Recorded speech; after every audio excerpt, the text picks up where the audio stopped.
Les amis et bienvenue dans cette nouvelle vidéo. Aujourd'hui, on se retrouve pour une vidéo, une journée dans mon assiette, étant donné que j'ai encore pas mal de questions concernant mon alimentation, mon rééquilibrage alimentaire, malgré les vidéos que j'ai fait et qui se trouvent dans ma playlist perte de poids. Donc j'ai fait 4 vidéos. Si vous les avez pas vues, je vous invite à aller les voir.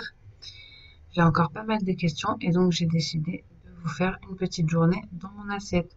Donc il y aura le petit déjeuner, même si ce n'est pas nécessairement toujours le même. Généralement c'est celui-ci. Et le repas du midi, le goûter et le repas du dîner.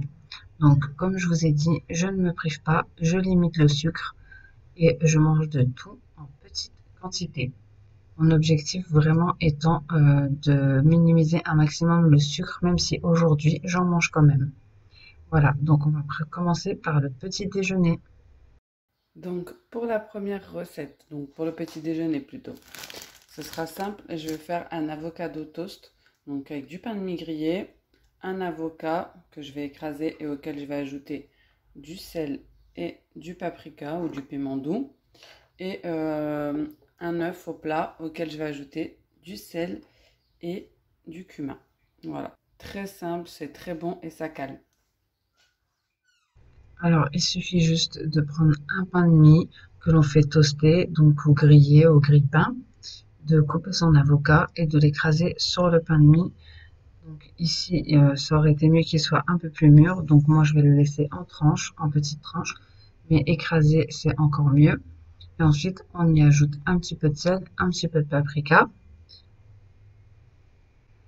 et l'œuf au plat qu'on aura fait cuire. Voilà, c'est super simple. Je vous cache pas que généralement, je pas toujours des avocats dans le frigo, donc je tourne entre l'avocado toast et une tartine de pain de mie grillé avec du curry ou du fromage frais, peu importe, et donc un café, un verre de thé, peu importe. Mais je prends très rarement des petits déjeuners sucrés. Donc, dans les débuts, il est préférable d'éviter les produits industriels et trop transformés, mais je vais essayer de vous mettre un menu type de rééquilibrage alimentaire en barre d'infos pour celles que ça pourrait intéresser. Bien sûr, c'est quelque chose qui a marché pour moi. Après, c'est à adapter à chacun, pardon. Vous donnera juste une idée, on va dire. Si vous pouvez également limiter les produits laitiers, donc le lait, les yaourts, mis à part le fromage, ça vous aidera grandement. Et pour les matières grasses, pour ma part, j'utilise quasiment que de l'huile d'olive pour tout, pour l'assaisonnement, pour les cuissons, pour la cuisine, etc. Donc voilà ce que ça donne. Alors avec ça, vous êtes sûr de tenir jusqu'au prochain repas. Vraiment, franchement, ça cale vraiment et c'est super bon, hein. D'ailleurs, même mes enfants m'en ont demandé. Donc comme quoi, ça fait l'unanimité. Ensuite, on va passer au second plat, second repas, qui sera très simple également, mais très sain. Donc, je vais venir préparer une petite marinade pour mon poulet. Donc, je vais presser un citron, un demi-citron. Si vous avez que du jus de citron, c'est très bien aussi. Auquel je vais ajouter une cuillère de chaque épice. Donc, ici, du gingembre, du piment doux, de l'ail, une cuillère de moutarde, donc moi je prends la douce pour les enfants, une cuillère à soupe et un filet d'huile d'olive. Voilà, donc je vais rajouter également un peu de sel et un peu de poivre et je vais mélanger le tout. Et ensuite, il n'y aura plus qu'à badigeonner sur le poulet dans lequel j'aurai fait quelques petites pointes de couteau pour bien faire rentrer la marinade dedans et que ça imprègne bien le poulet. Alors moi, comme vous le savez, je mange dans des assiettes à dessert, donc de tout en petite quantité. Mais pour vous donner à peu près des proportions, je dirais que le midi, vous pouvez prendre une portion de légumes, environ 150 à 200 grammes, une portion de féculents, environ 100 grammes, une portion de viande maigre, environ 110 grammes. Et vous pouvez également, si vraiment vous le désirez, pour ma part, je le fais pas, en tout cas moi, mais vous pouvez également prendre 30 grammes de fromage ou un yaourt léger, on va dire allégé, ou un fruit. Mais moi, je le fais pas. Je vais accompagner mon poulet rôti de pommes de terre, comme vous avez pu le voir, et d'haricots verts. Donc, je vais utiliser le même bol que la marinade pour mélanger mes pommes de terre. Je vais juste rajouter un petit mélange à salade que j'achète au Lidl, que vous verrez dans la vidéo. Et c'est tout. Ensuite, je vais enfourner le tout, donc que ce soit le poulet pendant 1 heure à 200 degrés et les légumes pendant une trentaine de minutes à surveiller. Voilà ce que ça donne donc après la cuisson et je vais venir mettre les légumes dans le plat puisqu'il y a la sauce du poulet pour mélanger un petit peu et donner un peu plus de goût.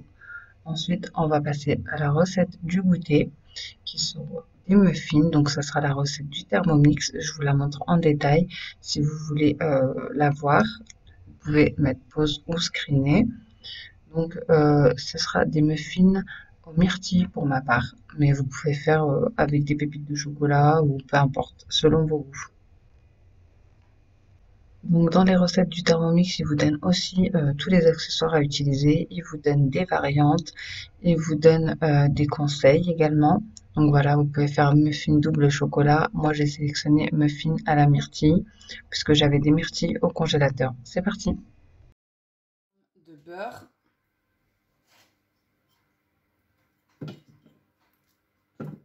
Deux œufs.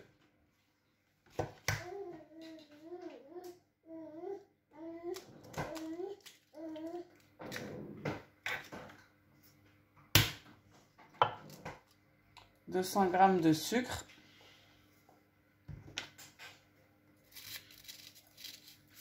300 de farine,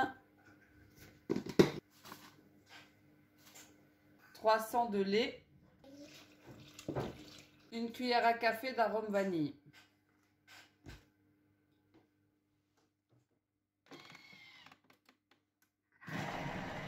On vient mettre les myrtilles pour ma part, ou les pépites de chocolat, ou ce que vous avez, les fruits confits, peu importe. Et on vient remélanger en sens inversé pour ne pas broyer donc les myrtilles ou les pépites de chocolat. Ensuite, on continue de suivre les instructions qui s'affichent sur l'écran. Bon, honnêtement, là, les muffins, c'était surtout pour utiliser les myrtilles et pour faire plaisir aux enfants. C'est pas quelque chose que je mange régulièrement, mais là, puisque j'en ai fait et comme je vous dis que je ne me prive pas, je mange de tout en petite quantité, donc j'en ai mangé un.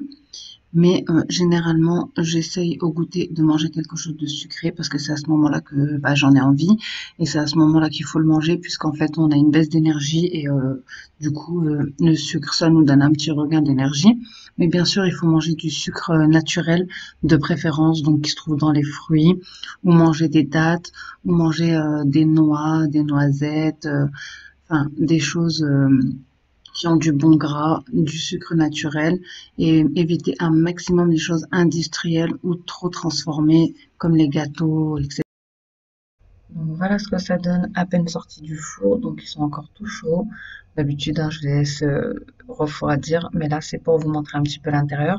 Donc j'ai fait 2 fournées, une aux myrtilles et une avec un petit peu de pâte à tartiner puisque je n'avais plus assez de myrtilles à mettre dedans. Faire plaisir aux enfants également. Donc là, je vous montre l'intérieur de celui à la pâte à tartiner et pareil pour celui aux myrtilles. Donc vous pouvez également dans la recette remplacer le lait par du lait fermenté, ça les rend encore plus moelleux. Vous pouvez également pour ceux à la myrtille et même au chocolat diminuer la dose de sucre, c'est ce que je fais moi. Voilà, je vous donne quelques petites astuces qui m'ont aidé à perdre mes 60 kilos. Si vous voulez plus de détails, je vous invite à aller dans ma playlist où j'ai fait 4 vidéos perte de poids bien détaillées. Vous y retrouverez plus d'infos pour vous aider. Maintenant, on va passer à la dernière recette qui sera la recette pour le dîner. Donc pour le dîner, j'ai choisi une recette très simple et très rapide. Ce sera une paella aux fruits de mer. Donc ici, je vais venir émincer les oignons que je vais faire revenir ensuite dans un filet d'huile d'olive. Et une fois qu'ils seront translucides, je vais venir ajouter les fruits de mer. Donc si vous pouvez également mettre que des crevettes ou faire à votre goût. Je vais ajouter du sel, du poivre, ensuite une cuillère de curcuma, une cuillère d'ail, ensuite une cuillère de cumin, une cuillère de piment doux et pour finir une cuillère de gingembre. Donc vous pouvez également ajouter de la coriandre moulue ou de la coriandre fraîche si vous avez, et également un petit peu d'épices que j'achète au Lidl pour les salades à la base. Et une fois que ça sera cuit, vous venez ajouter 2 ou 3 verres de riz. Donc vous pourrez également ajouter des oignons frais, des poivrons frais pardon si vous avez, ou alors attendre un petit peu pour les ajouter avec les petits pois surgelés à la fin. Donc je vais venir chauffer une bouilloire et ajouter à chaque fois un petit peu d'eau jusqu'à ce que le riz ait absorbé toute l'eau, et ça jusqu'à ce qu'il cuise. Donc une fois cuit, je vais venir ajouter presque cuit plutôt, je vais venir ajouter les petits pois, et également si vous avez des poivrons surgelés en petites lamelles. Moi je n'en avais pas, et je vais rajouter encore une fois mon mélange d'épices à salade et rectifier l'assaisonnement. Et ensuite ce sera prêt, il n'y aura plus qu'à servir. Donc je vais venir dresser ma petite assiette et voilà ce que ça donne. Donc je vais toujours mettre mon petite épice de chez Lidl, franchement je l'aime trop, je la mets dans tout et c'est super bon. Dedans il y a du persil, de l'ail, etc. Et voilà, ça sera notre dîner. Donc j'espère que cette vidéo vous aura plu. Si c'est le cas, n'hésitez pas à me laisser un petit commentaire, un petit like, à vous abonner. Je vous fais des gros bisous et à bientôt dans une prochaine vidéo. Ciao!